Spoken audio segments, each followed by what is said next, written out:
Dear listeners, like today I thought on Healthy Men, Healthy Life, we talk about mental health, we talk about psychology, and different aspects, right? But today I thought, why not start with some imagination? Yes.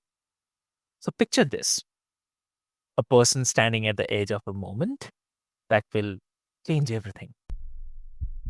Heart pounding, palms sweating, wondering if they have thought of every detail.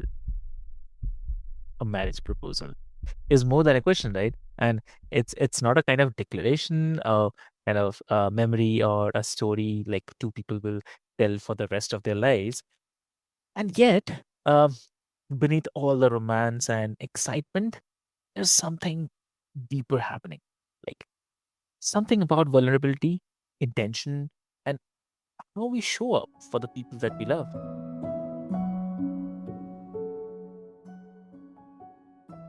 So, hey, dear listeners, welcome back to another powerful episode of Healthy Mind, Healthy Life. I'm your host, Avik, and this is where we explore the everyday moments that shape our mental and emotional well-being. And today we are looking at a kind of life milestone that most of us think about, dream about, or rather plan for at some point. And we are asking, what it really takes to create something meaningful when the stakes feel impossibly high.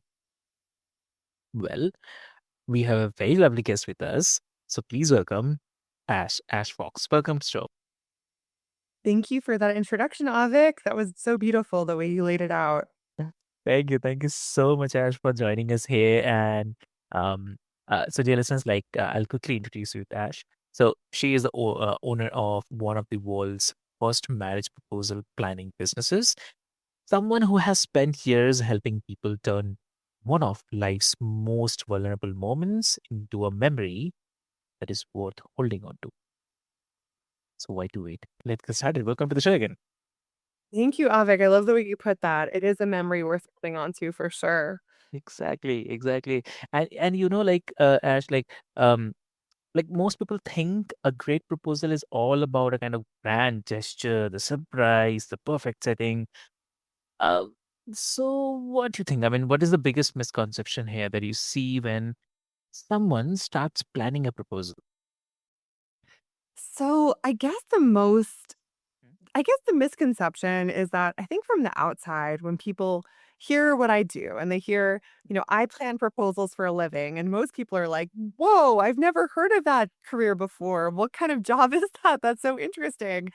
And some people might think, and that's totally fine to think this, but some people are thinking like, why would you need help planning your own marriage proposal? Like, and some people might have a little judgment thinking like, oh, this is getting so out of hand that people want to do these extravagant things, right? When it's really just about two people who love each other coming together, making a commitment and moving forward with their lives, right? And the marriage is what matters, not just like this, shiny, cool one moment of your life, right?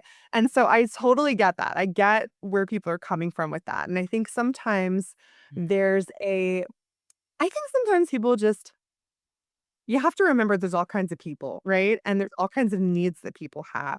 And so I will just tell you, Avik, I did not know this was a need until the need found me. The people were finding me needing help with this, right? Like I didn't even know it was something that people needed help with. But they started coming to me and I became, over time became an expert after 15 years. I've been doing this.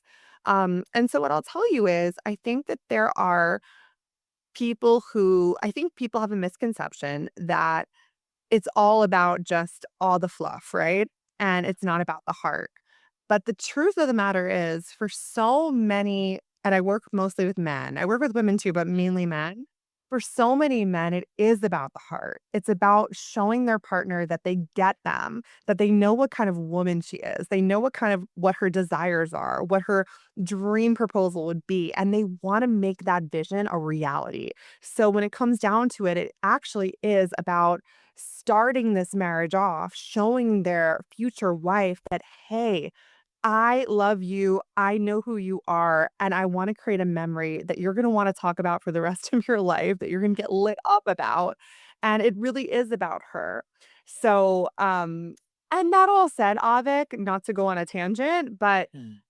there's absolutely people out there who might have concepts for proposal where it is more about their own ego, more about showing Mm. off to their friend group or thinking that they need to keep up with the Joneses in some way because of trends and things like that. But my goal is to really help my clients tune into what feels right to them and what's really right, what feels right as far as honoring the person they love the most. Exactly. Very true. And so like so when someone comes to you focused only on the spectacle, so how do you guide them back to like what actually matters to them? So So the first part is, Avik, I come in when a client comes in the door, I trust them. I trust that they know they wanna marry this person, so I'm not, like, gonna question that, like, the fundamentals. Yeah. I trust that they have a sense of who their girlfriend is and what she would desire, what she would like. And also, I just wanna say, it's really important to me that my clients are doing something that's true for them. So I don't want my clients to feel like they're doing a proposal that doesn't feel who they are, Mm. and sometimes it is important to go a little out of your comfort zone. Like, for instance, there are some men who in relationship maybe aren't as like classically romantic. They might be romantic in certain aspects of the relationship, but they might not Mm. be the most like public displays of affection type of people, or they might not be the guy who shows up at the house with like 20 dozen roses. However, they might they might have in their heart a desire that for their proposal day, they wanna step into their, like, romantic Don Juan archetype and really sweep her off her feet for this important memory. So, it's important to really balance that, right? Like, I don't want people to try to be something they're not or Mm. something that doesn't feel good to their budget even, right? But I want people to also not be afraid to be vulnerable, not be afraid to make a statement. So when my clients come in the door, like, of course, I've had some guys who Mm. come in and they just want, all the bells and whistles. They want to do something super extravagant. But then they'll tell me about their girl and they'll be like, she is like a super glamorous woman. Like she loves, red roses and she's always Yeah. dressed up and she always has her nails done and she likes nice handbags. And so, like, I want to go more opulent for her because that's who she is. And then I have men who come in the door and they might say, I actually have a client who I'm thinking of, a wonderful man. His name was Eric. I don't think he's listening to this, but I'm gonna share a little bit of his story. But Eric came in and Eric had when he came in the door, he even had an assistant contact me. Like he's a very Mm. successful, established man. And so his assistant got in touch with me and he's like, my boss wants to get engaged and he wanted to seek your expertise. He's coming from Colombia and he really needs your help for his proposal in New York City. And so when I had my meeting with him, we talked and he's like, Ash, budget is no object for me. I can really go as over the top as I want to. I really want to do this like luxury penthouse and I want to fill the penthouse with white roses everywhere and like this Yeah. huge heart display. And, we were really brainstorming and having so much fun, like looking at all these really different opulent designs we could do. And I went to different hotels and was showing him and voice noting him and FaceTiming him from these places. Mm. And all of a sudden, we had everything almost set, and he came to me and said, "Ash, I had a revelation." He was like, "I really had to get quiet with myself, and what I realized is all of these big things that I wanna do, they're for me. It's because it's Mm. what I wanna do. It's what I like. And I wanna make this grand statement for her. But when I had to really think about it, she is a really understated woman. Like, she doesn't need all that or want all that. It's really I was making it about me, not her." And I was like, "Wow, that's so beautiful that you came to that." And I think he came to that, through the process that we do, because sometimes it takes really kind of creating your vision to realize like, maybe that's not what I want to do. And so yes, we always try to get back to, who are you? Who is she? And where can we find how can we create an experience that feels really authentic to your vision for this Mm. special day in your life? Extremely true. Extremely. And I think that's such an important shift, like, because it's easy to get caught up in what looks impressive rather than what feels true. And a proposal that reflects who you actually are as a couple probably stays with you longer than something designed just to look good on camera. Right? So Absolutely, absolutely, Avik. exactly. And also, like, for someone who's thinking about proposing, or maybe even someone who's been proposed to, how does this moment show up in everyday life after that fact? Like, uh, does the way a proposal unfolds affect the relationship going forward? Like, Mm, that's really interesting. yeah. So I think yes, and I think no. I think it can absolutely be something that so I'll tell you this, Avik. Okay. I feel like life is short. Yeah. Life is short and life throws us curveballs. Life throws us lots of negative experiences. Like every single human is going to have their fair share of negative experiences. However, we have moments that we get to celebrate in life, beautiful moments, and we get to make them the best that we can make them. And so a proposal is one of those opportunities, and it's different than a wedding because a wedding if you really think about Mm. a wedding is very much about it's about celebrating the commitment of these 2 people coming together who love each other, but it's also about being witnessed by your friends, being witnessed by your family, being witnessed by the community surrounding you, and all of those people collectively supporting you making this next move in your life. Yeah. But the proposal is different because the proposal is really coming from, truly it's coming from both people that both people wanna be together, but it's really about one partner saying, Mm. "I'm gonna be vulnerable here and make this ask almost a ceremony about us, a ceremony for the 2 of us, Mm. a moment that we're going to like, they're really gonna ritualize this moment in a beautiful way to create a romantic memory." And in a marriage, the goal obviously is to like be together for the rest of your lives.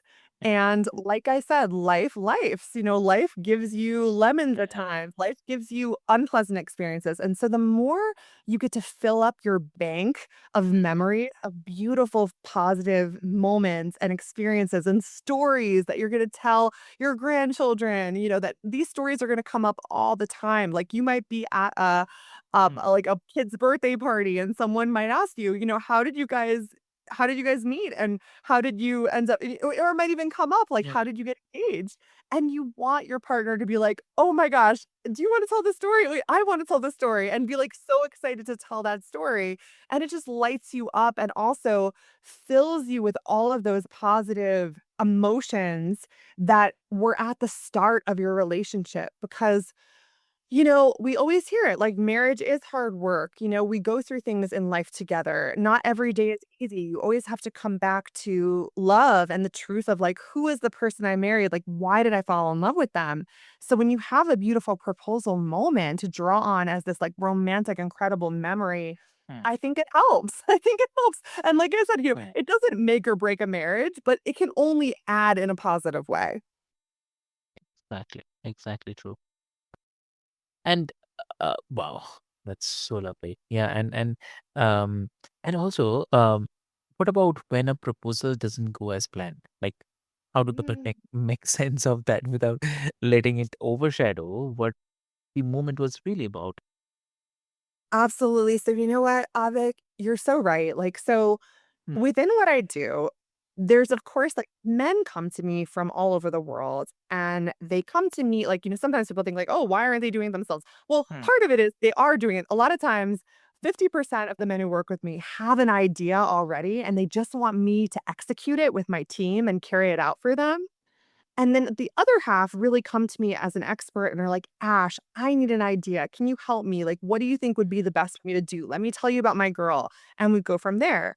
Um, but what we okay, oh my gosh, Avik, I lost sorry, I lost the question. I was answering it, and then I, like, lost it. What he go what do we I'm sorry, I came back to it. What do we do when things don't go according to plan? Okay, Exactly. so Yeah. my clients come to me thinking, like, I need help with the plan, right? Like, let me create the best plan possible and get Ash's expertise to help me carry this plan through. And that's a big part of what I do. So at the start of working with a client, they come in the door and we have a planning session over Zoom, kind of like Mm. this, where we look at pictures together. I show them different kind of packages and things we've done for other people.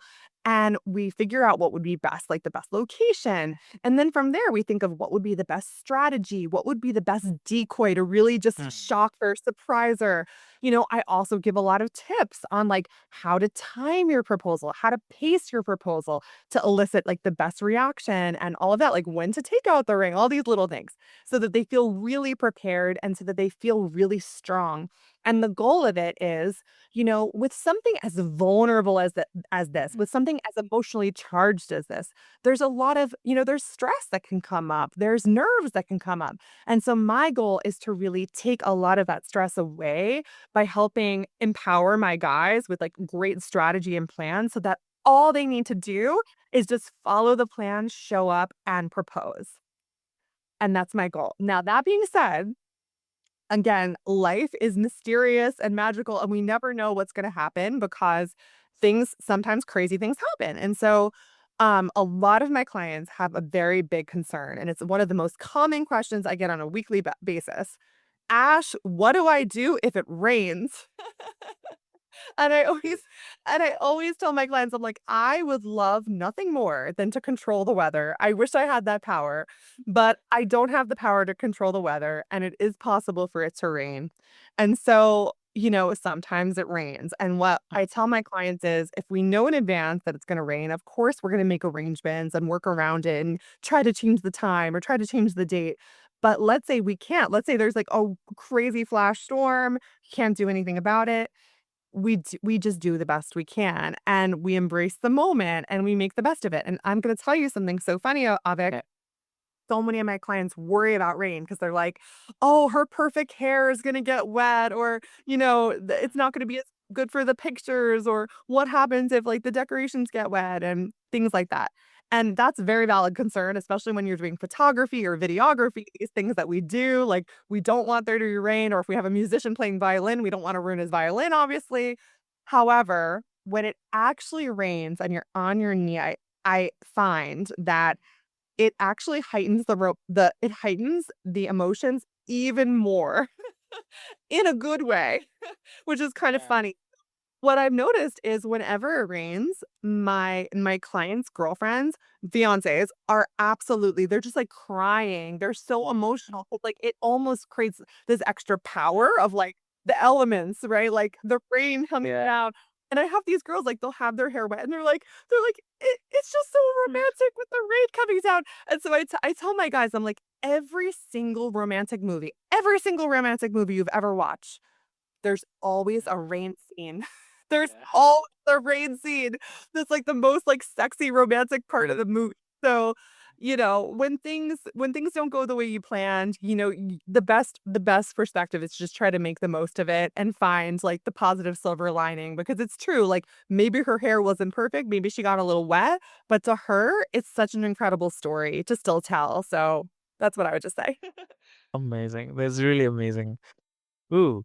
And so I'll definitely want to ask you this one, that after the proposal, like after the excitement fades a little, uh, how do people sustain that same intentionality and thoughtfulness as they move into the next phase, whether that's engagement or marriage itself?